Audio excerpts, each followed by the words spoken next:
and we're going to have two programs tonight. The second one, a little bit later, will be on the Day of Remembrance for the genocide of the Crimean Tatar people.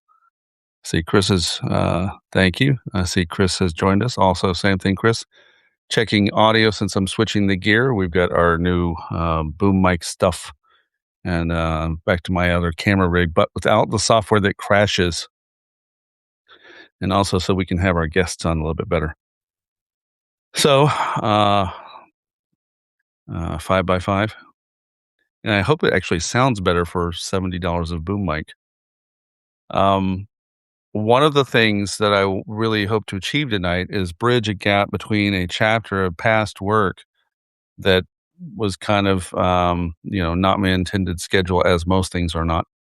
When a family member had been picked up in 2006, I believe, 2006, 2007, and taken to a private prison facility in the Houston area. And in order just to contact him, in order to commissary, anything else, I, having done nothing, have to put $50 on account just for $5 calls. Then I looked into it further, being naturally of an instinct of investigative journalist instinct, with the radio station behind me, KPFT, and decided, well, I guess we'll have to look further. And started learning about GEO Trust and CCA and these other for prison industries. And this, the internet was growing. It wasn't the most advanced thing we have now. But without a lot of work, it didn't take long to see the amount of profit that was being raked out of the budget in Texas and the southern states especially.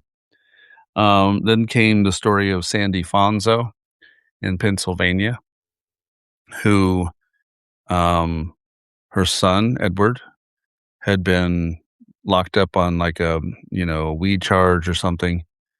And I think he was late teenager, some age.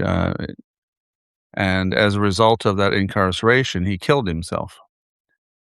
And after all these years, I can't remember the judge's name. The judge's name who thought it was a good idea, but there was a kickback scheme between the judge, Cavalera, I believe is what comes into my head.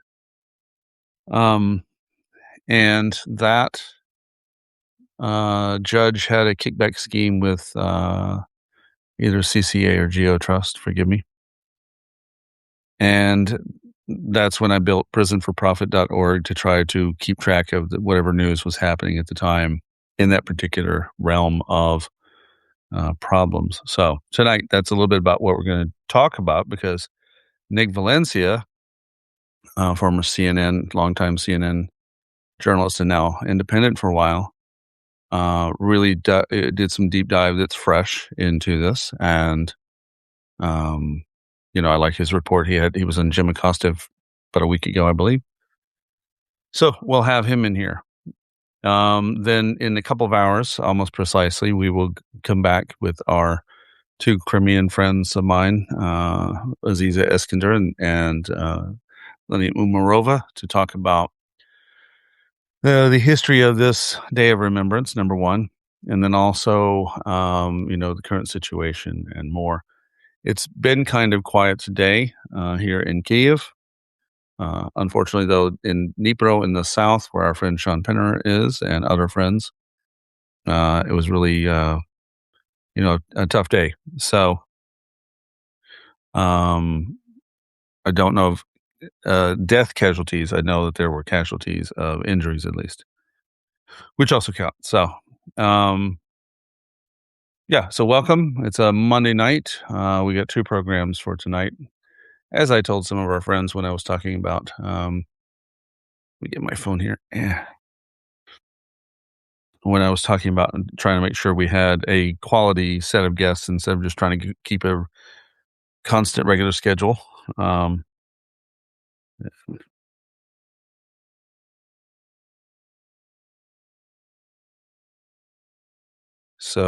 Anyway, welcome. I see we have a few people in here.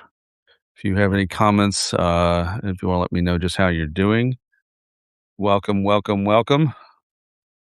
Bit tired, but not bad. Not in a bad way, just maybe in a good way. Getting things done is always good. I did, get more done on my Psychology of Pro-Russian Trolls article. I just wanna break out more sections that I believe are interesting to break apart and have, need some more time to incubate. And, it's been an interesting week when we have, um 24 people killed in my neighborhood here, and it doesn't take long for people to start lecturing how to live in a war.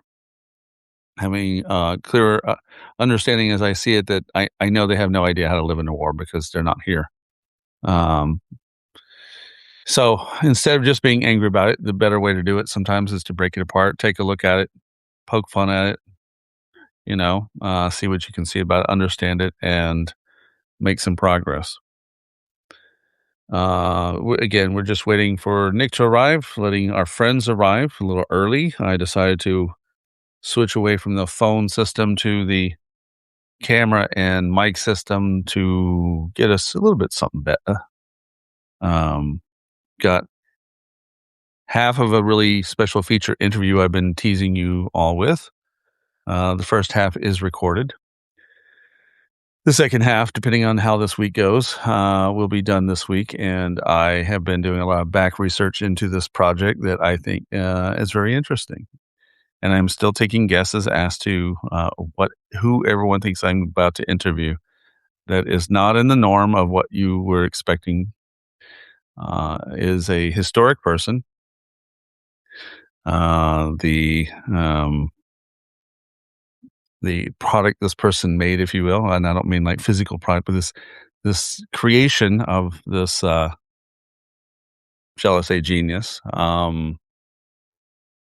will outlive and will also and has had a lot of impact on people. So it'll be interesting to see how many people can guess my little mystery game of, uh, you know, what I'm trying to bait you with here. Yes, I see some messages here. Good evening, privid, privid. Had a funny story today. I get back from the grocery store, and there's two elder ladies that are always outside. They're very friendly when I walk by and say hello. And today, I walked by a Dobrudnia, which is, basically, I wish a good day to you. Dobrudnia. Oh, Slava Ukraini. Heroim Slava. Smert Varham. Tak. Putin. Huilo. Um, Ukraine, to say, Ukraine, to say. They were like being really funny with me, and don't be stunned if I suddenly put a video together and say, "Hey, ladies, yeah, let's do that again, but this time on a camera," because it was extremely playful. You know, mostly the young people would engage me more like that. The rest would be like, "Oh, they'll be better, they'll be better, they'll be done." Not Putin Huilo, having 70-year-old something women saying Putin Huilo with me. Actually, it's also not just saying Putin Huilo together. It's a call response. Putin Huilo. Uh, Putin, he's a dickhead. So when the Babasi doing it, it's molodets, as we say. Very well done. Good program. Things I like to share with the West. This show is brought to you by Apple Juice, not Coca-Cola. Apple Juice, with no particular brand, is good for you. Apple Juice, tonight's sponsor. I hope you're doing well. We're just waiting here for a little bit. Got about 5 more minutes till top of the hour. What's happening in your portion of the globus? Are things well with you? We have Judith here. We have Paul, Karen, and Laura, and Brittany, and Bobby, Charlie. And we got 2 Chris's in the room since I'm here. Things have been, again, quiet here the last 24 plus hours in Kyiv. We hope it stays that way. I can say, just looking at the radar, the attack radar for the Russians on us, active in the east, but quiet around us to the west. So we'll see how that lasts. Again, tonight, for those who are joining, we're waiting for Nick Valencia to join us to talk about his reporting, his up-to-date reporting, I think more importantly, on the private prison industry and how it's profited under, that's a lot of P's, a lot of alliteration there. The private prison industry and how it has profited off of the policies of the Trump administration. And in fact, how it invested twice in getting Trump into office. And for a background, without him here, I can tell you that back when I was doing prison for profit updates on a free site, just it was an information site, I was running into surprisingly information like how Mississippi had kind of hit a wall about buying the BS on, we're saving you money by taking care of it for you, when the per capita costs were higher than if the state were doing the job. And of course, that's a concern to the citizens. Number two, the safety and security in CCA and GEO Trust was known to be lax. And there were even national news headlines on CNN, etc., of breaks that wound up having, manhunts in progress because of the failure of these institutions. And even though,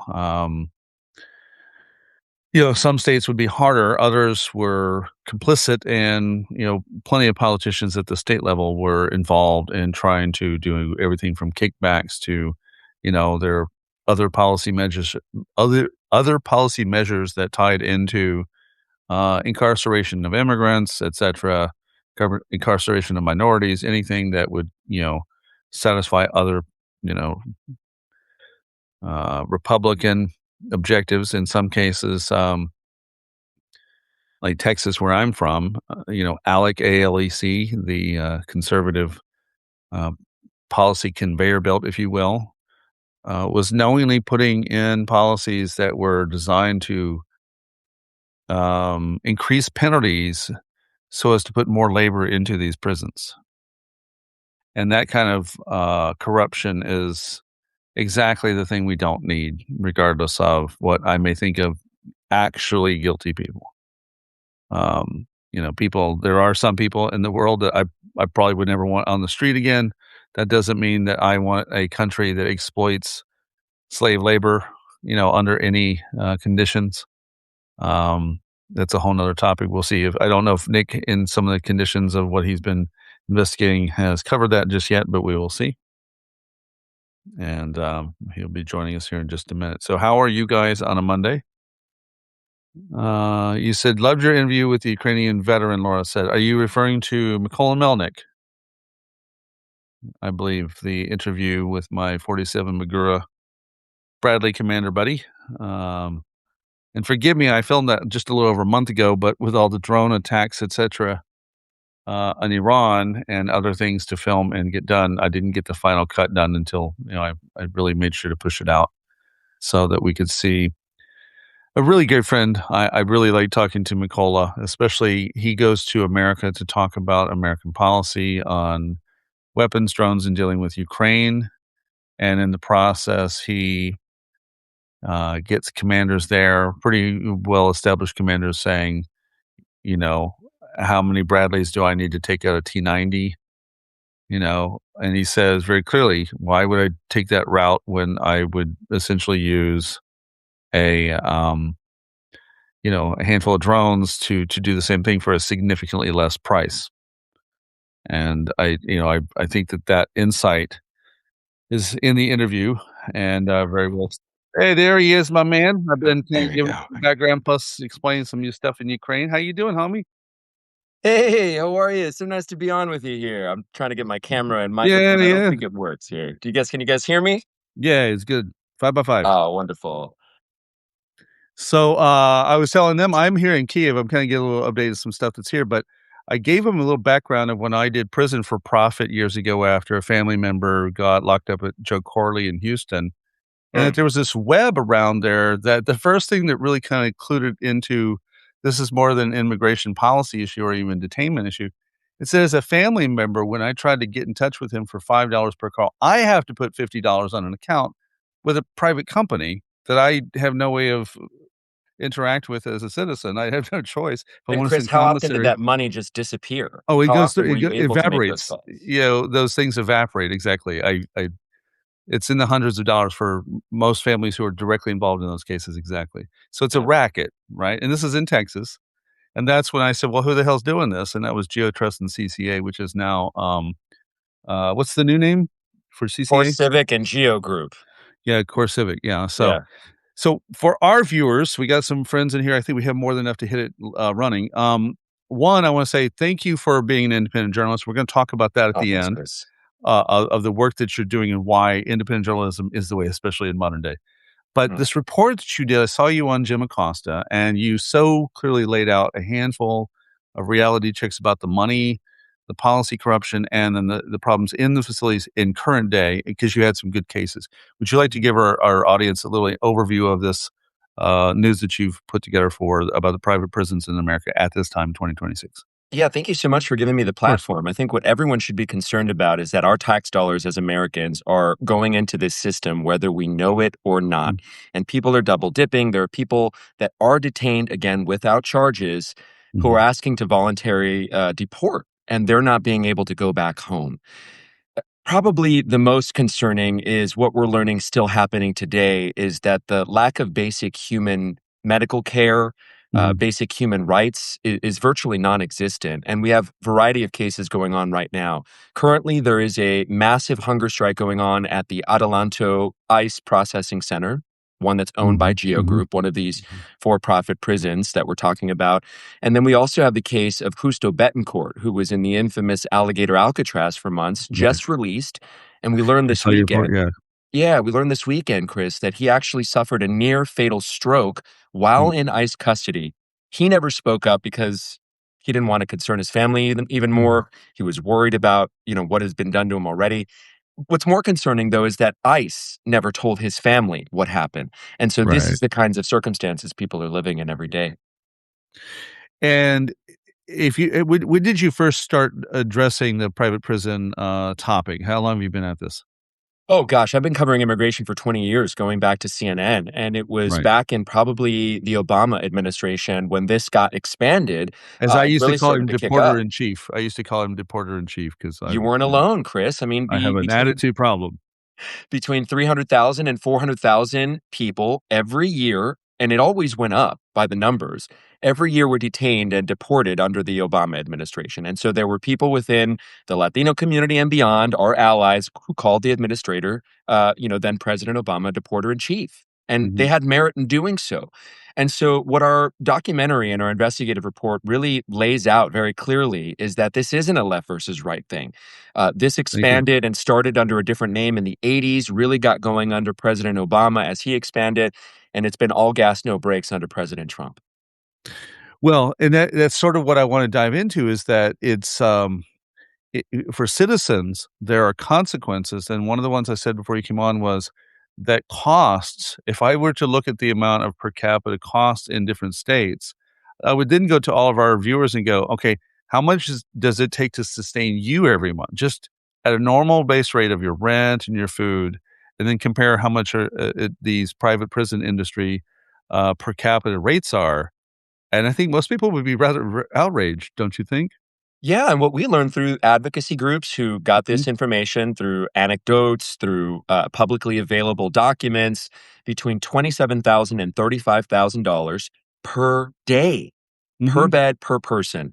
And so we asked ourselves, and what really got me interested in this is it's not going to stop at undocumented Americans, people who are here without papers Right. contributing to our country in America. It's going to go to the undesirable Americans next, people who are speaking up and speaking out against the Trump administration. I don't want to be dramatic or poetic, but the Uh, numbers, I mean, the beds need to stay full in order for these companies who invested that's money in it exactly to get their what you're investment on. back. In your findings, that's exactly that there's a conveyor belt. I mentioned, Mm. that ALEC was one of the earlier conveyor belts of these policies into Texas and in the South, where I was. I'm from Houston, so, that's my belt, and, but it wasn't exclusive. I also mentioned that Sandy Fonzo back in Pennsylvania many years ago, her son Edward killed himself after a kickback with Judge Cavalera, and, that became exposed, CNN, MSNBC, New York Times, etcetera. but the issue gets lost on average taxpayers. And when Mississippi stepped up and go, well, wait a minute, hold on, let's do the math again. You're kind of screwing us. And it seemed like the interest in private prisons went down quite significantly. And then there's a guy named, you may have heard of him, Donald J. Trump. And Donald J. Trump comes back in, and we're back in biz, big time. Yeah. We were back in biz, and we were almost back in biz during COVID. Governor Ivey, then in Alabama, tried to use COVID relief funds to open up a private prison there, and she got Mhm. just and the public just raked through the coals. She put the brakes on that, but these private prisons, they brag openly now on their earnings calls, Chris, that this Mhm. is an unprecedented growth sector. In their quarter, I'm getting goosebumps talking about it. In their quarter three Precisely. earnings calls, they talked about how this is an unprecedented growth opportunity. This is a call from GEO Group. Their CEO, Damon Hinninger, CoreCivic Mhm. has a CEO named George Zoli. Those guys are making millions upon millions of dollars, and they have an intersection with President Trump. The former attorney general was a lobbyist for CoreCivic as recent as Yes, she was. 2019. There's a lot of through lines between the donations that some of these political representatives that you and I vote for unknowingly taking money. It's not just a Republican thing. Recently, in the gubernatorial debate in Kansas, a primary for the Democratic primary, one of the leading contenders there was put, again, raked through the coals again because of he was taking money from a Mm. private prison in CoreCivic there. So this is, sort of infused itself into our political machine here in the U.S. Precisely. And so it brings me to a very important question that of the other ways in which policy at state level, for instance, is a Yep. very important area where the fight is happening, affect not simply just whether we're regulating the private prison industries, but sentencing, other types of effects on the law itself start being played with by, again, the ALEC conveyor belt, as I call Mm. it, Hmm. so that you have a double incentive at the policy level to really corrupt the system in favor of a for-profit industry. Immorality is being incentivized. That's basically Mm. what it comes down to, is that you take a look at the guards, for instance. I've heard stories of these guards in these facilities that they know that they're doing something wrong, but they have families too, and they have to go home and feed their families. And at a high school, let's leave this hypothetical out there. High school Sure, sure. education, somebody gets $50,000 bonus. They're now making six figures in an industry that they never anticipated being in. But a lot of these guards look exactly like the detainees. Again, pretrial detainees, not charged in there. A lot of them look like the same people that they're guarding over. And so this is an industry and incentivized, and they just think they're doing their jobs. But so did people during a very ugly time in our history. These have Mhm. been called concentration camps. And Chris, I That's think right. initially when I got into independent reporting, I still had this sort of traditional media glasses on. And I would hear that and I would pause and I would say, no, no, no, no. There's only one kind of concentration camp. That's Nazi Germany. I went into Camp East Montana. Again, getting Mhm. goosebumps. The way it is constructed to be void of emotion, these sort of Mhm. blank white tents, rocks as landscaping. There's no plants, there's no pictures on the wall. The psychological impact is meant to break people, literally break people, because under President Trump, these private prisons, cruelty is the point. That's what's changed. Exactly, and so it brings to, our viewers I believe a serious question is, who's working to put the stops on it, in the government sector, first off, Mm. like different senators, representatives, etcetera, either at the federal or state level that you know about? This is such a smart conversation. You're asking such smart questions because oftentimes we just sort of broad strokes. This is terrible. This is wrong. But Yeah. this is the minutia. Senator Perez in California, state senator there, just passed through the Appropriations Committee, Senate Bill 995. It's the Mhm. Masuma Khan Act. Masuma Khan, another person who was a character in our documentary, held in the California City Detention Center, owned by CoreCivic, unlawfully open. She was held there for 5 weeks, and she Right. now the psychological impacts that she's had. She talks, according to her family, a little bit more manically. She has trouble sleeping. She has had some sort of unknown medical impacts. We really don't know the ramifications that people are going to have. Mm. They're going to be case studies. This act is intended to hold people accountable, the owners of these facilities at the most basic level. it basically puts them in the same category as a restaurant, for instance, in California, where they are Mhm. subject to surprise visits and investigations. They have or inspections. They have ratings put on when those inspections happen, and it just passed the appropriations committee. That doesn't mean that it's going to, pass altogether and become law, but it just passed a major hurdle after being stuck for a little while. So, look, we'll take this win. We've been amplifying that message, the story of Masuma Khan and Ria Khan, and this Right. very well could be a blueprint for what the rest of the nation does to the private prisons in their backyard. Well, a couple of things for our viewers. Thank you for being here. We got a lot of things to plow through. This is a special 4-hour event tonight with Nick. Just kidding. I like to do that with everybody. Um, but make sure you subscribe to his account if you're not. And also, if you're one of his subscribers and seeing me, I'm going to tie in something I think very important that you just triggered. My viewers know that I cover the captured Ukrainian defenders in Russian captivity and Mm, civilians.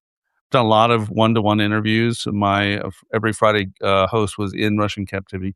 And so we have a lot of information about what is standard operating procedure in the Russian camps. What I'm hearing is the difference is English. Go. wow. Wow. There's a lot of Eastern European and Russians in custody right now. In fact, when I went down to Camp East, Montana, I went there with a woman who was Russian, Mhm, sure, her husband Turkish, actually Kurdish from mhm, Turkey. And there's a whole population of Muslim detainees in custody, some of them mhm, from Russia. They say that it is basically what they have in custody is it's living hell, And I pause when I say these words because I try to figure out another way to say them, but it's just, mhm, that they're living uncomfortable lives. But I heard one story, Chris, of a man who's been in custody for 18 months. mhm, This weekend, I heard of another person. This is the most times transferred I've heard. A man that's been transferred 25 times. And mm, so, whether it's a Russian national or a Venezuelan national who's had their TPS taken, whoever's in custody right now, what they are going through is right. cruelty is the point. Let's make this as uncomfortable as possible. And then also, even when you want to deport, we're not going to let you deport because we make money. Again, that $27,000 or $35,000 figure, we're making that off of you being in our custody. So why would we ever give you anything sort of like basic human rights? Are They're there just not areas incentivized. so ICE is the one aspect that you definitely, juxtapose, but are there other areas of the law besides immigration that they're maximizing on too? Oh, sure. I mean, in terms of immigration or just our American society No, writ large? America the, like, black crime is rising in this neighborhood and that neighborhood. We know about, the disproportionate length of time black men are sentenced in our prisons in order to have a continued free labor Mhm. post-Civil War, if you know what I mean. Sure. And it's, we do have records of, people in that industry clearly putting their stakes in future labor basically in hopes of more crime in order to exploit more black labor. Yeah. And that's in this industry.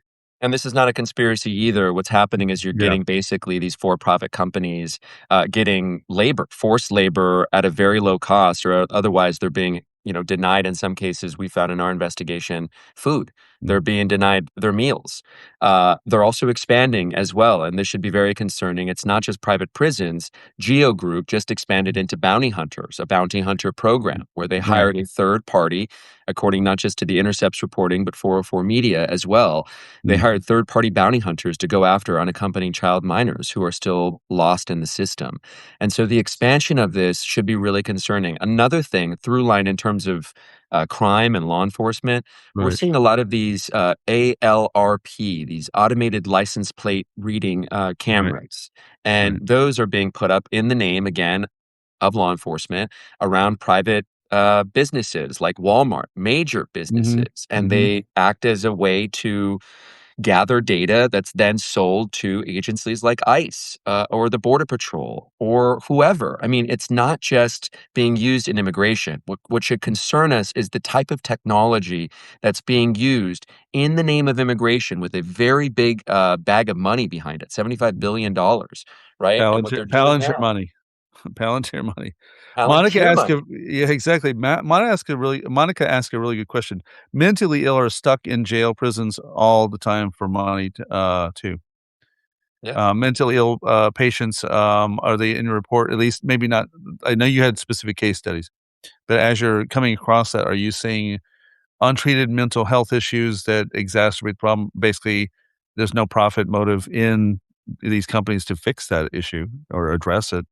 We heard it from Justo Betancourt, who just got out of Alligator Alcatraz. Ah, He that's came right. straight Yeah. on our show, and he said his estimates, and I need to look into this, but if we're talking Sure. about it, we've been unable to independently verify this, but according to an inmate who just got out, or a detainee, he Mhm. estimates up to 60% of the people that are in custody in Alligator Alcatraz have some sort of mental health issue. He would know. He has mental health issues. He has poor Right. mental health. He's bipolar schizophrenic. He wasn't receiving his medication.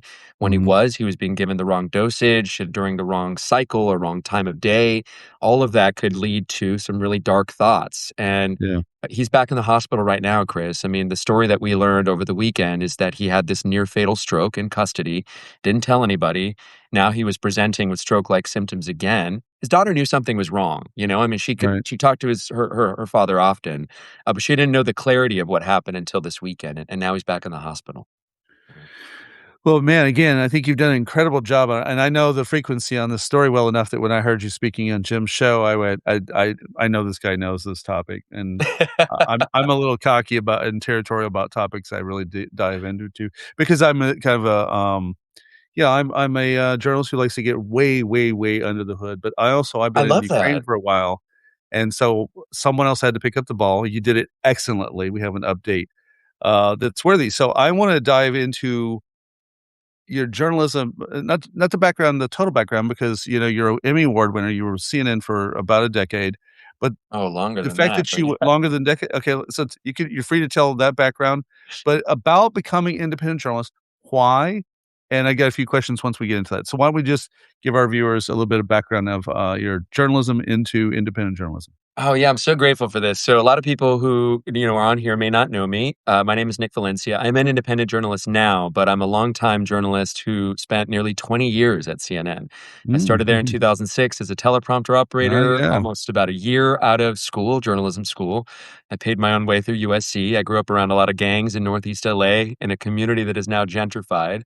And I used my background and my Spanish language skills that once I got to CNN, I kind of broke through on the international side of things. I did my own one man band stint in Uganda, got noticed by executives, basically saved up all my vacation time and $1,000 went default on my rent and went into Uganda, crisscrossed the country, came back. That wasn't enough. I was a one hit wonder. I didn't want to just, settle on that.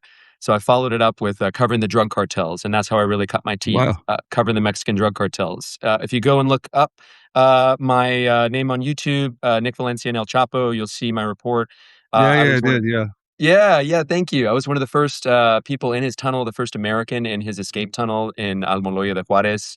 And over the course of the next 13 years, as a national correspondent, I crisscrossed the country covering social justice issues, immigration issues, cartels, crime, policing issues, just really anything. And then towards the last half of my time at CNN, I did a lot of public health reporting and some politics as well. So, Good. lead correspondent between the CDC and the White House during the pandemic. Mhm. And at the end of it, I was the lead correspondent here politically in Georgia because it became the center of the universe for a little while there during We 2020 and did. 2024. So yeah, that's my sort of 90-second background story. I'm actually writing a pretty big report on the Georgian case because of the recent, updates in the election case, but almost book level. I have so many details out of that, but I wanna, for some of the viewers who don't know this, I'm gonna tie in my background there because, while my first activism in the '80s was anti-apartheid, my second, death penalty, my third was gentrification. Wow. And there's a lot of communities that need real good independent journalism because it gets lost in the big headlines.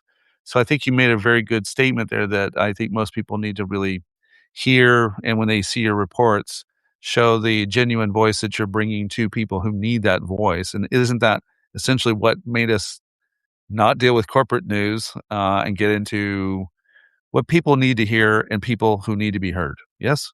There was a moment to meet out there, and so I'm trying to meet the moment. I didn't expect Mhm. not to come to terms on my contract with CNN, but that's just sort of Mhm. how the tree shook. And Yeah. rather than feel sorry for myself, I took the philosophy that things happen for us, not to us.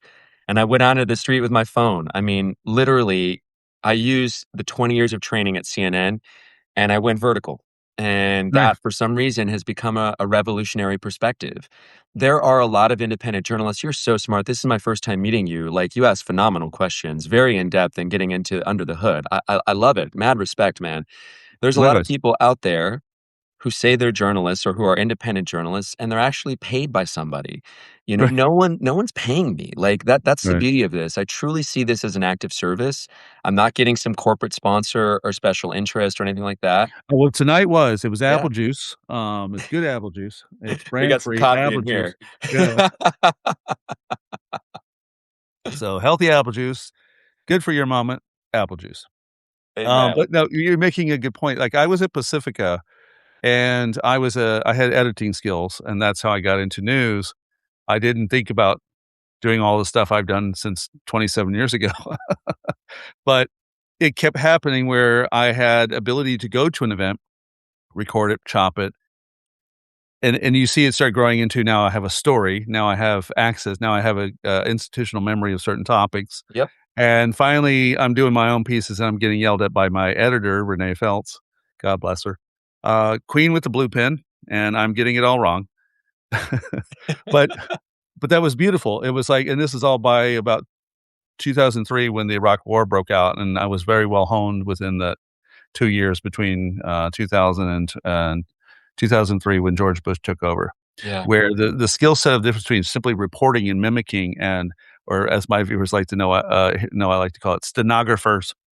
Um, Oh, totally, totally, and you're I working for hated the that. people. I'm new to this sandbox, I was working Yeah, for bosses, and I yeah, thought I was working for the people, but really, truly now, I feel like I'm working for the people, and that's a huge, huge difference, especially when you're looking at journalism like an active service, which we all should. right, right. Well, these viewers, I can say that that's why I reached out to you is I can say they need a more organic network of people who are obsessed with, relaying good information and quality distillation of the information for them, and you're basically doing the groundwork that while they're busy in their lives, gives them the insight of what's happening in the world, yeah. I'm trying Good, to, man. we're our own bosses, I'm the CEO of my life now, which is kinda crazy to think. I'm not borrowing the voice of a big place. Amen. I never wanted to work anywhere else other than CNN, and I was there long enough to start to see the change in the landscape, and we say that the media landscape is shifting, but it has shifted. Ya pasó, ya Catastrophically, fue. right. It shifted, like, probably 20 years ago with the rise of YouTube, and we're just now seeing the audience in places like Houston, the youngest city or one of the youngest in America, they get their news digitally. Right, Among my top cities on my platform is Houston, not because I'm doing a bunch of Houston stories, but because right. that's the ecosystem and the audience. And so it's sort of I'm understanding that people are here vertical, and I don't want to think that if I just keep doing the same thing, people will come to me. No, no, we have to go to where people are. And Exactly. I think I'm really starting to not everything that I learned was bad. There was a lot of great fundamental stuff with journalism, but there's a lot of stuff that's we ask dumb questions because we want to hear people say it in their own words. So why don't we just ask people to say it in their own words, Chris? Hey, Right, this is a dumb exactly. question. I need to hear you say it in your own words, though. Right, I want to right. hear how you say this. And so I've really started to see also that this isn't, I identify more as a progressive and a liberal. I lean Yeah, left, but also I believe in God and Jesus Christ, and I have a family, nuclear family. And so I have started to see this more as a top versus bottom society, and where that gap and that middle class is dying in our country, in the United States. And so I've really taken the perspective that I want my audience to be a working class audience.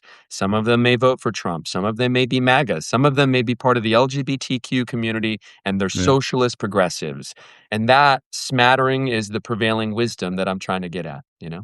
Well, and what I've been enjoying with the viewers we have on Substack is I watch their comments in any of these different discussion, yours or Glenn Kirshner or Jim Acosta or Frank Yes. Figluzzi, and they are eager for great information. They are wise enough from watching corporate media fail. They know what they're looking for. And they're probably doom scrollers like I am. So we have to give them good information.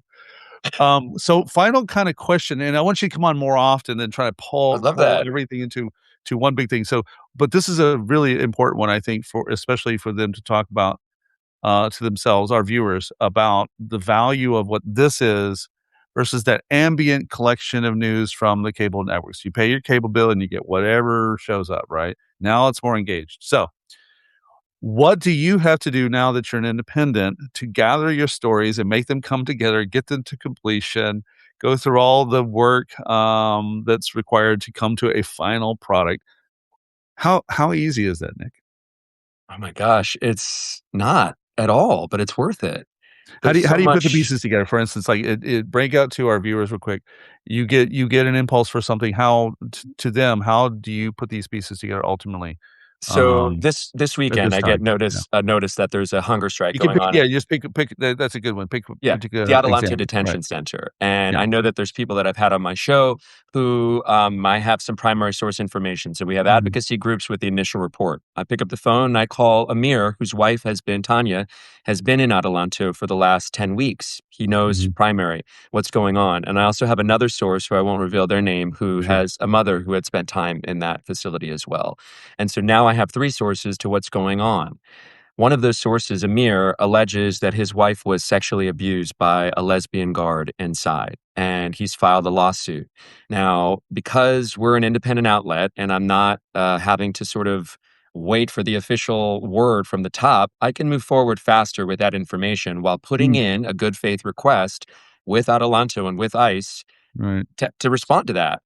So I type up the story last night. I sent out the email. I give them a good faith timeline to respond. When they haven't responded this morning, I publish my article and push out exclusive reporting that we have. And I tie that with the story that we learned about Justo Betancourt. So you're getting a real understanding of what the focus is of the current immigration detention center crisis is in this country right now. And so that's just one snapshot. I could have a lead on a story. I've got sources that pick up the phone and call me all the time. Really cool is that when I left CNN, there was people that were like, "Oh, you're gone from CNN? I got something for you," and they'd call me I and know they'd that. give, you know. I totally understand that reality, right. I thought, look, There are Chris, I, some networks that are the unapproachables here in Ukraine. There are soldiers that the moment you mention certain outlets, they will not talk to you. that's And what happened. even wider than that, I've actually had some great conversations that they knew I was a journalist, but because the press badge didn't come out first, the conversation was really natural. And even are you here as a journalist right now? I said, I'm here as whatever you want me to be. Okay. Mm. And then out came the conversation. Well, So you never know. I think the people of Minneapolis showed me that if you are truly authentic and rigorously honest, that like they will step up and have your back. You know, I mean, That's pretty it's. much exactly the way I'm treated, exactly. Yeah, that's it, and it's an us versus them thing, and, like, our Mm, credentials, our professionalism is our biggest credential because if we don't have a law enforcement badge, we're, automatically in the US right now treated like the right. other, or the enemy. I Mm. guess there is to get back to sort of the editorial process, it is easier to find a story and say, "Hey, I wanna do that," but I do still apply the ethics of journalism that I used, and I Absolutely. think that that's why we're having some success. I have opinions. I don't believe in this idea of objectivity, but I'm not Neither throwing do I. away my journalism ethics. I'm still calling him President Trump, even if I think his mass deportation policy is unlawful or unethical, I'm inhumane. horrible. I use some other epithets, but at least You the know, factual stacking to get there is there. I might get there, but I'm not. And I think the cool thing about this all, Chris, is that we get to create this I blueprint and can prove truly he's a for the felon, audience. so I'm not speaking without on That you can't. every term I use is applicable in a court of law. Hey, So, before we go, I want to ask you something of because I course. read in the New York Times this morning about the use of AI and Palantir and these Mm, drones that are going to that's make correct. decisions to have lethal strikes. And there's Yeah. advocacy groups now wondering and worrying that this type of technology that's being tested in the battlefields of Ukraine could Mhm. potentially come west and be used here again in the name of law and order. Can you give me clarity on Of what's course, going on with and this actually, stuff? Imma highlight what's beautiful about doing this on Substack. The beauty of Substack is I don't think of you as my guest. This is a co-creation where now you can flip this, and both of us walk away with a video on both of our accounts, so that's awesome. Whoever thought of that was very, very smart because, you could always flip the script. So, yeah, so Mikhailo Fedorov, who's the current Minister of Defense, and this is an area I study quite well and very close to, um, was the Minister of Digital Transformation from pretty much from the beginning of the war. And so there's been an effort here for a long time to integrate AI in a range of life here, everything from your grandma's pension, and certain, normal civilian life things that have been automated. The country went AI, pretty much fully digitally AI run, the first one of its kind to do that, or at least announce that. Much of the programs that they announce, I do know are in operation, but they're not involving targeting, like you said. So, what about Palantir? Now, yes, it has been confirmed that Palantir is involved in this. Fedorov and other leaders here were very excited about this because essentially the technology that's available would allow them to get very precise and to outsmart the electronic warfare that is constantly evolving, has been evolving in geometric form almost, you know? Mhm. Um, so concern and wise critics about Palantir and Peter Thiel, et cetera, just kind of including here in Ukraine, that are not necessarily in the government, just people I know who are super smart about AI and the people involved, and Palantir and Peter Thiel. They're kind of just hoping that at least the technology side makes sense. In other words, if you just took away the wicked scientist doctor in the background owner guy type of Right. concept problems, then the technology itself is at least inspiring. Let me get to just the technology before we go to the people. I mean, the So in the concern is Skynet, yeah, right? Is that like this can evolve, and Palantir has this pipeline from Silicon Valley to Ukraine that they're now testing these materials on with the best fighters in battlefields. the world against drone battles, no less. So you're actually not only just randomly putting people out in the field, you have hard battle tested war engineers, right, who keep evolving month by month, week by week, even without the AI, they're evolving engineer knowledge about how to fight back while being empowered and plugged in with Palantir's massive ability to digest information, collectively distill it, and learn patterns that we still, as humans, would take forever to kind of calculate. Yeah, that to me, I read that and I didn't know, and I knew I was going to come on this show Yeah. with you and your Mhm. expertise there locally, and I thought I'd ask you about it. Is like, Yeah. what's the deal here? How far along is it? And what do we know more about Fedorov? I just read he's a young guy, 35 He's years a good old. guy. I like him, actually. I don't have, like, political heroes around here. It's a good skill not to have. But I like him because he thinks innovative, policy all the way through This is constantly extremely innovative. and Yeah. opens up to different people's ideas. So here's a important one that where I really got to appreciate, with him is that well, everyone thinks about FPVs, especially here where there's people inside wiring up the, basically the cross-chambered, flying munitions, if you will. Mm, Um, the components problem has been a, reality for both Russia and for Ukraine. You know, we have people who used to go into Europe to find small servos and boards, and now there are people here making them, and now it's an incentive race. Everything is about who can come up with a good idea, how can we get the, resources to fund the idea and create those ideas, and it's rapid fire because essentially that's how the war will be, won would be a word I'm still cautious about, but at least that's how the sustenance of life continues with overwhelming odds from the other side. So it's how do actually you? worked, It you has know? it has worked, and that's what he said. And he's been sort of this benevolent, man, and in Yeah, terms of like what he has been asked about this and how this will be used to the yeah, critics, from what I've heard again and read just very little on, is he's yeah, basically been like, look, guys, I know that could be a concern, but these are very precise. There's not that much room for error in terms of the yeah. strikes if we give these drones this That I know from capability. the field level, so let me just tie that in, and this is back to journalism quality. So it's one thing for an official or officials to say things, and for those who know anything about me, I don't go that route. I kiss ass from the other direction. The guys at the front actually doing the work who are never gonna be famous, who just like, "Yeah, come here, I'll show you." And it's organic, and you get the reality between, what's said at the top, where all the microphones are, and the Right. guys who actually get ticked off when it doesn't work, when the resources aren't there, and that's the side I listen to the most. That's why you ask smart Who questions. yeah, you see you see how it is you have to say, "So how realistic is it?" I hear this is true, and they go, "Yeah, for every technology, about 50% of them will be, yeah, we tried that, but that wasn't as good as," and then Okay. they'll insert a better option. And it's the kill chain is closer in that area now than I could possibly have imagined. It's bafflingly good. I'm fascinated by this development because I Mm, haven't been looking closely enough, and there's so much going on right now. It feels like, yeah. how can we keep up with it all. We have Venezuela, we Yeah. have Oh Ukraine, my we have god. Iran. Cognitive warfare at its finest.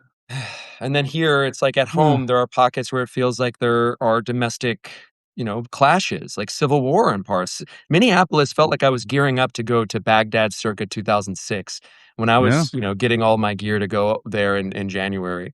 It's sort of absurd when you think about that. I mean, I don't know how long it was since you last lived stateside, but it feels different. 2022, January 2022. January 2022. So in the midst of COVID, I mean, you get a Yeah, sense the then tail end of it, yeah, yeah. you understand then because things really started changing in this country, and I don't know. I mean, I think I'm looking at the economics of it all right now in terms of Mhm. gas prices this summer. I know domestically, when it gets hotter, it gets more violent. People are sort of Right. losing their not sort of people are losing their jobs and sort of losing their minds. And so, what is on the horizon here if we keep going down this road? And I don't know. I mean, do you have any thoughts on that before we get off? Sure. Actually, and I'll ping it back as a final question you're in at the end, which is about the danger to journalists right now in America. I'm in a war zone and I'm not under threat of the government. So at least we point in the same direction. There's that. So that'll be your ball to carry. So let that percolate. Um, I actually find it most irritating and aggravating that I'm here in a full blown war with missiles and drones that killed 24 people just right in my neighborhood a few days ago. And yet I have to write survival manuals for people in Minneapolis or civilians about OPSEC, human intelligence gathering, digital recon on Proud Boys, Oath Keepers, the specialty I did for many, many years. I'm like, okay, I'll make a civilian. And I just go back to sit there and type it as a way to get through my war, as if this war's ambient now. That's That's so messed up, weird. That is but messed up. it's the reality I have because I lived in Fort Lauderdale from early 2018. I went there in 2017 because of the 2 hurricanes back to back in Houston and then, Fort Lauderdale, and I stayed and wound up being around Proud Boys, 3 Percenters, Roger Stone, and all the weirdos, Enrique Tarrio. How do I forget that knowledge, you know? How do I forget that skill set of being a terrorism expert, civilian guy in the background, and then just hang that all up and learn Russian and Ukrainian because I live here, and Russian because that's the enemy, and, yet I'm still busy with Stuart Rhodes getting out, and that's why we've interviewed, Daniel Hodges and, Wow. Dakota Adams, who I know really well, and the guys I used to have to talk to, like, I was hoping they would all be better, like, the private prison industry would just cease to exist, and I could just fight this war, but as you pointed out, it's chaos in America. It You're in is, and occupied territory in a certain way. we need to use our voices. We're going through midterms coming up here, and I just went to go early vote in Georgia, and I took my Amen. 5-year-old son with me, and I gave him a little civics lesson about how there were laws in this country that people didn't like and thought that were bad, and they used their voice. There were Yeah. people like me with skin color my color and darker who couldn't vote in this country like a normal person. And so this is my argument and pushback to people who try to claim morality is legality, and it's not. Like, what we're seeing right now in America is not normal, and we should not be normalized to it. We shouldn't be normalized to National Mm, Guard on the streets of DC and other that's right. places or these immigration agents out there. And we also, Chris, shouldn't be normalized to the attack on the free press. There's a lot of people out there who think Precisely. the American dream is dying, and part of that is what we have in the bedrock of this institution is a free press. And you can judge how open and free a country is based on how open and free the press is. And the fact of the matter is our institutions have been corrupted. When I was saying top versus bottom, these media company owners are part of that, which is why That's you right. get the self censorship that you do. It's not full blown censorship ever. It's always people saying, Oh, I "Hey, know look, am the I?" difference between no one telling you not to say it and you understanding, "Don't say it." Boom, and that's what's going on. That's right. And that's what happens, is that's fascism Mm. too, right? It's That's me it. being on the That's it. phone with Don Lemon hours before he's arrested, and the next day waking up and being on the phone and having a huddled conversation with my wife and giving her the numbers to the attorneys that she needs to call when the feds come knocking on my door. For what? What? I didn't do anything wrong, but yet I have people all over my social media and in real life calling me to say that I should come to my door as a third generation Mexican American where the border crossed us. Like, this is the state of the country. And Mhm. you know what? We stand up and we go harder. There Right. was fear, but what we do now, and I really mean this, is that I'm out there and I say, hey, look, my wife knows the risks that I'm taking. I share my location with her and my best friend. And we're Mhm. really doing this for the right reasons. We're a voice of the people here. We're trying to be anyway, you know? Thank you so Well, much. we will do this again because we I have loved a it. lot of chaos coming, and they need people who are doing the work on the ground. So, again, I wanna thank everyone for joining in tonight. This is recorded, so remember, please subscribe to Nick's account. Make sure if you can afford it, add a paid subscription. This is how he will keep doing the job. I know the feeling. It's something we love to do, as you can hear. You hear the energy, and we cannot really do it without you. And Nick, tell the viewers, how much do you enjoy now that you're more interactive with them? This type of interaction versus when you were in CNN and you're standing there and you have no idea who the hell sees what. I mean, I feel free. I've met some of you guys out for dinner. I've had phone calls with you Right. guys. I've visited you in your hometowns. I mean, this is a one-to-one connection, and you're all part of Yeah. this community. And if you want to keep this going, if you like anything that you heard here, please subscribe. Like Chris says, please subscribe to nickvalencianews.com. You could look at it there. And if you want to see part 2, our Yeah. next report on the real corruption, I'm the host of that on YouTube. That's where you saw that private prisons get rich off ICE. We have another report coming up very soon on how private equity has infused itself into the healthcare industry in the United States. So Oh, stay tuned for that. oh, I'll see you then. So And also to my viewers, in a little over an hour at 4 PM East Coast time, 11 PM, I'm bringing my 2 Crimean sisters on. We're gonna talk about the day of remembrance of the victims of the genocide of the Crimean Tatar people by the Russians. Today is that day, May 18th. But also, they're just 2 wonderful friends of mine that you've seen on here before. We're trying to, again, boost their voices so that they can bring quality journalism about the lives that they can tell you about in the community. And so we'll be back just a little over an hour. And again, Nick, thank you, brother. See you soon. thank you, Chris. Take care. Thanks, The way we everybody. the way we end this is always, you had to enjoy the ending, right? Slava Ukraini, Heroim Slava и Пиздец Российской Федерации. Slava. How do we say? So oh, yeah, you know, no, let's do it this way. Slava Ukraini. Slava Krani. Yeah. Heroim Slava, glory to the heroes. Hirom Slava. And then I say и Пиздец I Petsdets. Российской Федерации. Rossiyska Federacji. Yeah, that means and go fuck the Russian Federation. Thank you, Oh, brother. jeez. See you, man. Good night, everybody.